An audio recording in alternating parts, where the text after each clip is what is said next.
Olá a todos, sejam bem-vindos a mais uma devolutiva das avaliações do SAEV. Hoje aqui estou com vocês para analisar a segunda avaliação formativa. Eu sou o professor Humberto, da Gerência de Informação e também da Gerência de Ensino Fundamental, e vamos lá. Lembrando mais uma vez, né, que a metodologia de análise desses dados, ela passa por o quê? Pelo foco nas habilidades que estão abaixo de 60%. E a gente vai sempre consultar a matriz de habilidade de 2026 para conseguir fazer alguma intervenção em cima disso. Então, planejando intervenções e elaborando atividades e estratégias que vão de encontro com as habilidades que estão embaixo, descritores também que estão que são considerados críticos.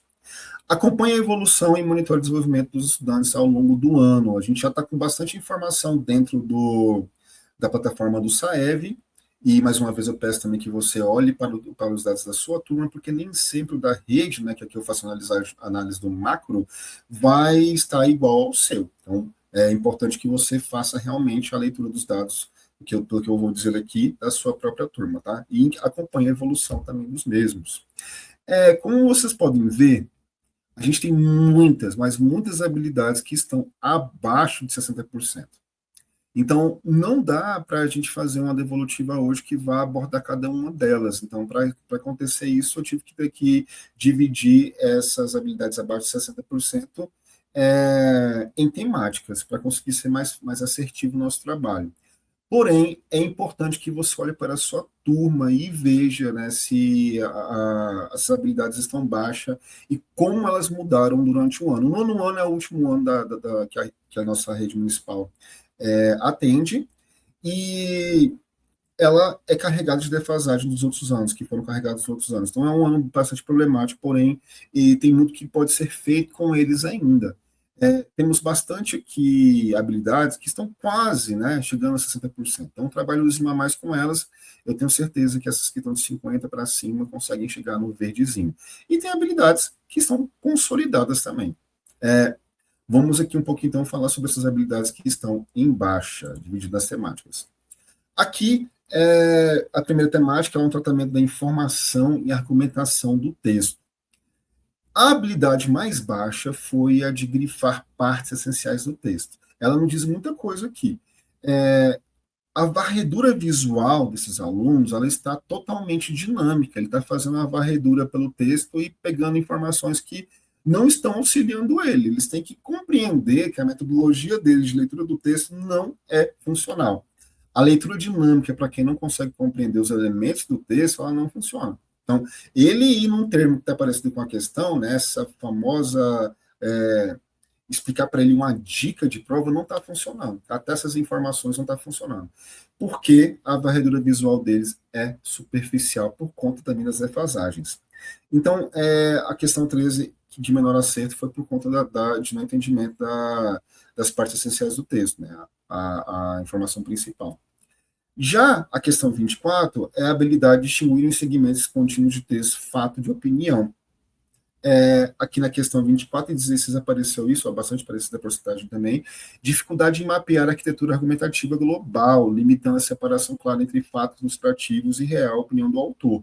Então, se ele tivesse grifando as partes essenciais e as vozes que aparecem no texto, talvez ali ele conseguiria compreender tanto a ideia principal do texto quanto de quem está falando o fato ou a opinião do texto. Então, grifar esse texto é uma das intervenções mais importantes a serem feitas nesse momento. Também temos ali na questão 19, né, a mesma habilidade, né, de distinguir fatos e opinião, desafio na distinção prática entre o que é fato narrado e o que é o juízo de valor anunciado sobre ele, também com 44%. Já a questão 25 é a de identificar em notícia o fato central. Então, mais uma vez, se grifasse o fato central, teria acertado.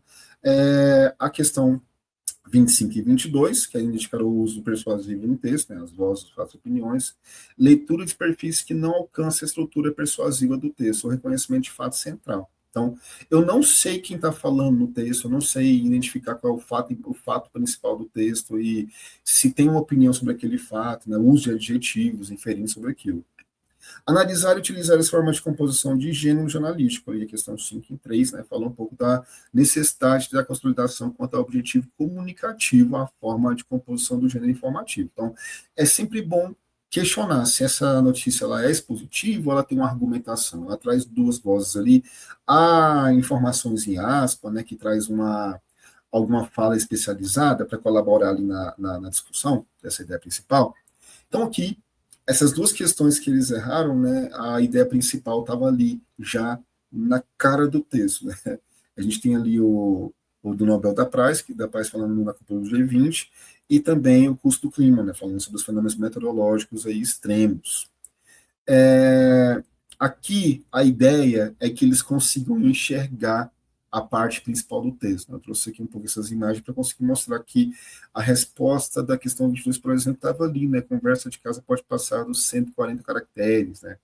Conecte-se ao que importa. Do Nobel, a parte mais importante do texto era a cúpula do G20. Talvez aqui também pelo desconhecimento do que é a cúpula do G20, tá? Seguiremos aqui, então.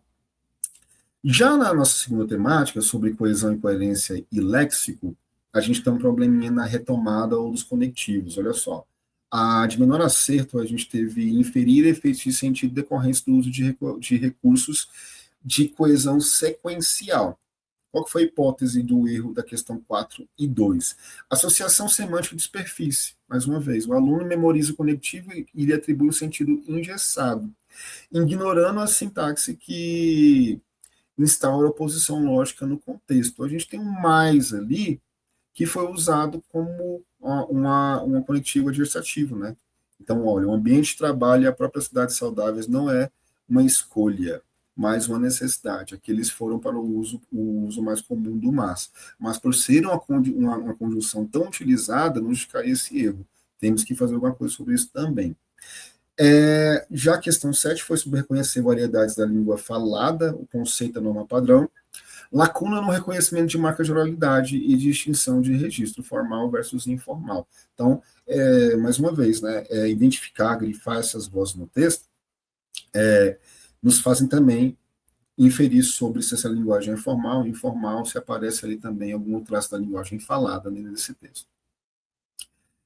Estabelecer relações entre partes do texto, identificando substituições lexicais. Desafio no rastreamento de referentes diretos, comprometendo a compreensão da substituição lexical ao longo do texto. Aqui é o trabalho realmente de circular o pronome e voltar ele, né, ao referente. Então, este está falando sobre o quê? Né? Aqui na nossa...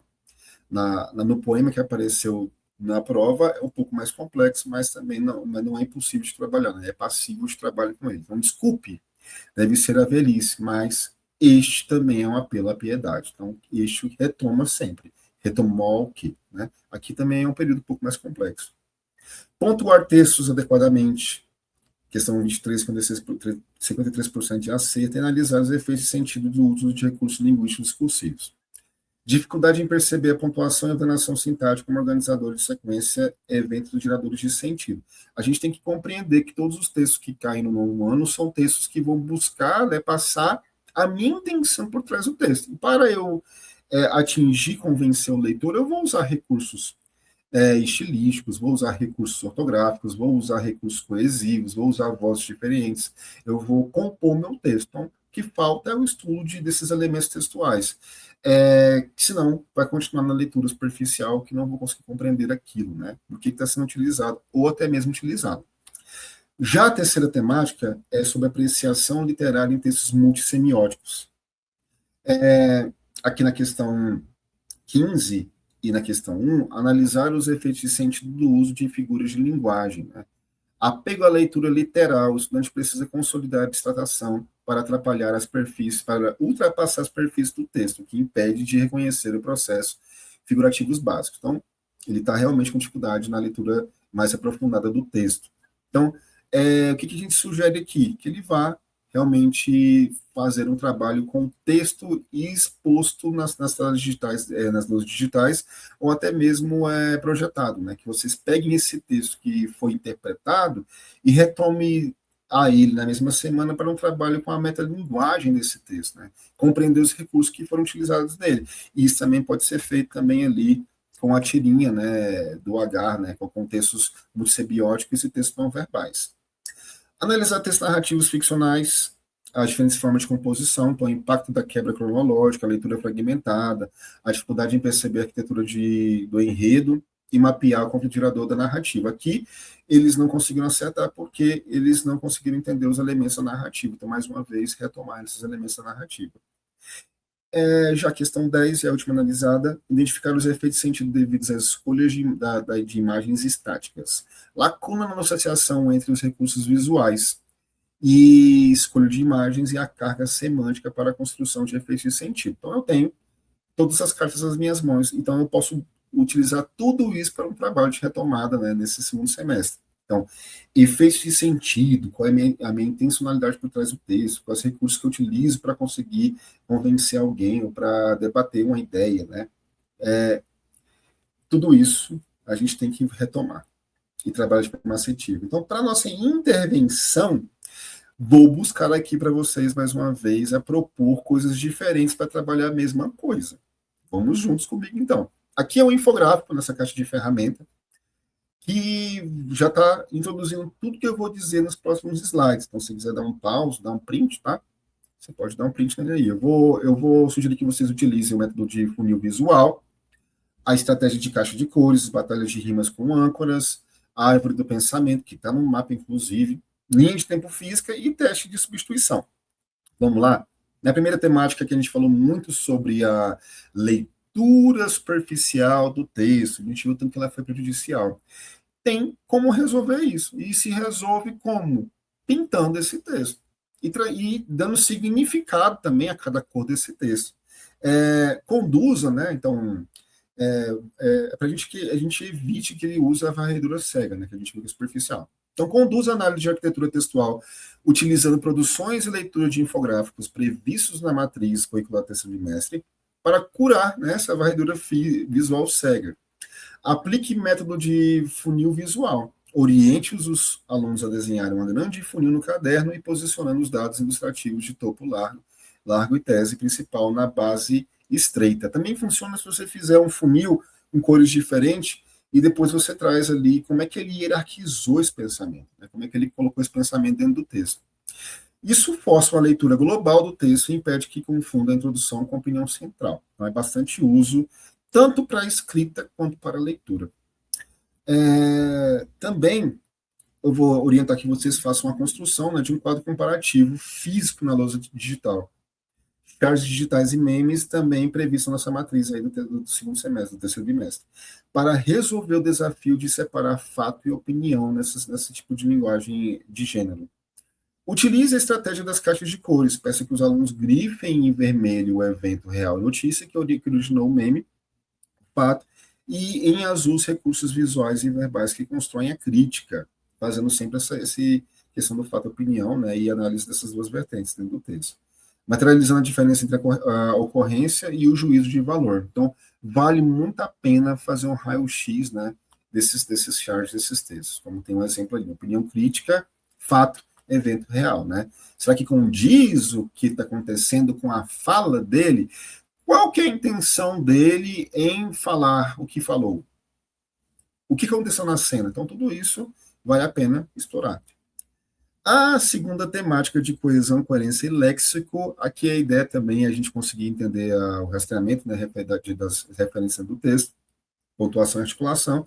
Eu proponho que vocês desafiem os alunos durante o estudo do soneto de versos íntimos, né, de Augusto dos Anjos, presente no mapa, para desengessar a associação semântica da superfície, dos conectivos. Convide-os a trocarem as conjunções e retirarem as exclamações do poema para perceberem, sonora e visualmente, como a lógica de oposição, né, a mão que afaga é a mesma que apedreja.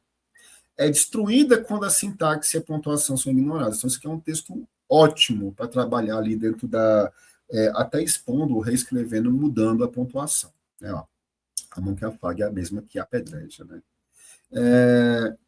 Eu sugiro também que vocês tragam conectivos para a sala de aula e expliquem esses conectivos. Assim como a gente faz aquele trabalho de figura de linguagem, é importante que você utilize também um dicionário visual de conectivo, peça um IA para fazer, há várias prompts que estão disponíveis na internet também. Promova a dinâmica de batalha de rimas poéticas. Proposta no MAP como uma ferramenta ativa para curar as lacunas, né, no rastreamento de referências lexicais. Durante os duelos orais, insira a regra de palavras âncora. O estudante deve construir seu verso retomando obrigatoriamente um termo, através de um pronome ou sinônimo, dito pelo colega anterior. Isso treina a coesão sequencial e a escuta ativa de forma lúdica. Né? Aí tem um exemplo, tem uma parte do nosso mapa do nono ano que é justamente um sarau de literatura. Por que não fazer uma batalha de rimas poéticas? E trazendo para o nosso contexto, por que não trabalhar uma batalha de rap, né? Proposto aos alunos, ou até mesmo de repente, né? Traz também no repente para a sala de aula, é bem interessante. Né? E o cordel também, né? O cordel também é uma grande ferramenta para auxiliar essa batalha também de repente. Então, Pantera, ela, fera, né? Coesão sequencial e lexical em ação. Seguindo, o mapa também traz ali, já nessa temática, na terceira temática, né, de apreciação literária de textos multissemióticos, o MAP também vai trazer esse árvore do pensamento. Então, eu peço que vocês convidem a turma a utilizar essa árvore do pensamento, né, para curar o apego à leitura literal. Antes da produção escrita, utilize recorte de papel contendo as metáforas, eufemismos e personificações estudadas no bimestre. Por exemplo, ali, né, o sol ardente, metáfora para amor, pantera, personificação da ingratidão, né? E propõe que encaixem esses recortes dos galhos correspondentes a sentimentos abstratos. Amor, ingratidão. Isso ajuda a visualizar como a linguagem poética ressignifica as palavras fora do seu sentido do dicionário. É muito interessante trabalhar isso, né? Uma maleta de palavras aí. Eu coloco uma palavra no meio do quadro e traz aí todos os referentes que ela pode significar. E estimule a percepção da passagem do tempo e da quebra cronológica durante a leitura do poema Vozes Mulheres, de Conceição Evaristo, para organizar um enredo narrativo poético na mente dos alunos. Construa com eles uma linha do tempo física, utilizando barbante ou fita crepe na parede, outra forma de fazer a mesma coisa. Amarre diferentes cores para cada geração, bisavó, avó, mãe e filha, e fixe palavras-chave de cada estrofe. Isso permite que eles visualizem a arquitetura de um poema de forma sequencial, curando a leitura fragmentada antes da culminância do sarau literário. É uma sugestão, professores. Vocês podem também, eu sei que vocês têm inúmeras aí formas de intervir sobre essas habilidades. Uma forma também bastante interessante de utilizar é dar palavras soltas que possuem sequência, né? Por exemplo, eu gosto muito de utilizar bicicleta, carro, ambulância, hospital, e deixo que eles trabalhem façam uma história escrita sobre isso.